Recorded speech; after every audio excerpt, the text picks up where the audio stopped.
Life coffee in the morning.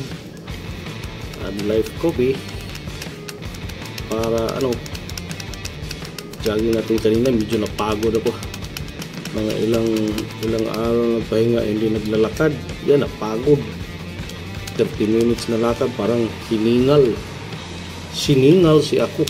Kaya yan, inom tayo ng Add Life Herbal Coffee para bumalik ang lakas. Parisa natin ng ito.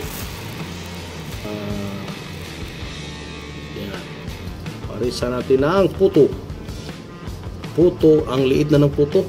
3.20. Sobrang liit na. Okay.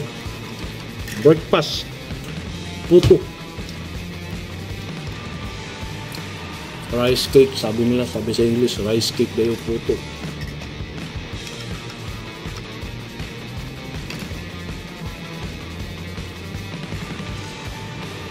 Ito yung traditional na puto na. Halata yung amoy ng luya.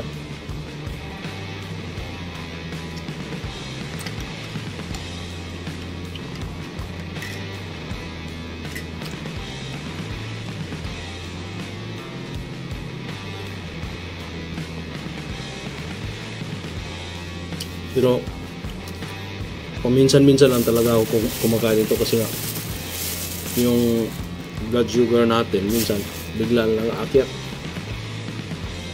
Kaya nga tayo ng natural remedy. Sa ayokong bumili ng gamot sa ating diabetes. Pero at least kahit papano, dahil dito medyo hindi naman siya masyado na ngayong umaangat. Kunti-kunti lang. Tapos may pa tayo, may monitoring para sure talaga na monitor natin yung ating blood sugar. Yun nga lang, kakaubos ako minsan ito hanggang 6, pero minsan ngayon naman inano ko na medyo hindi na masyadong marami. Nasa lang ako, nasa 3-4 sa isang araw. Dati kasi 6-7 ngayon 3-4 na lang. Kahit pa paano nabawas-bawasan yung budget natin sa herbal coffee.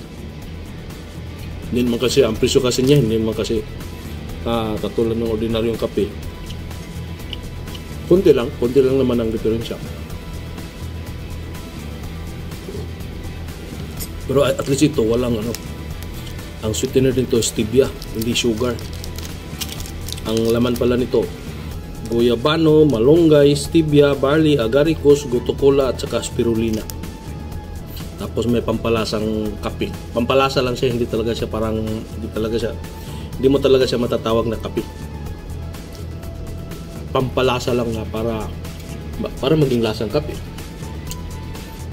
Tapos sugar ano ata nito ang milk is mosa na lang kapit na maubos.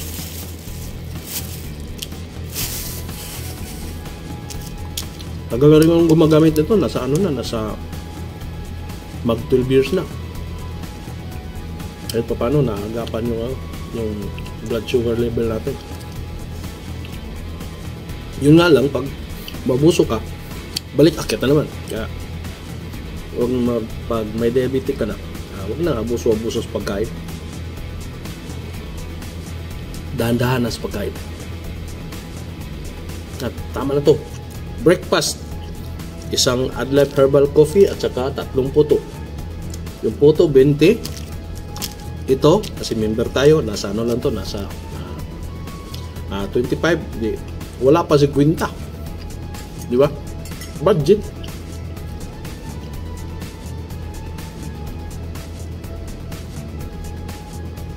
Ano kasi ito pag hindi ka member, nasa 35 ang benta namin pag hindi ka member.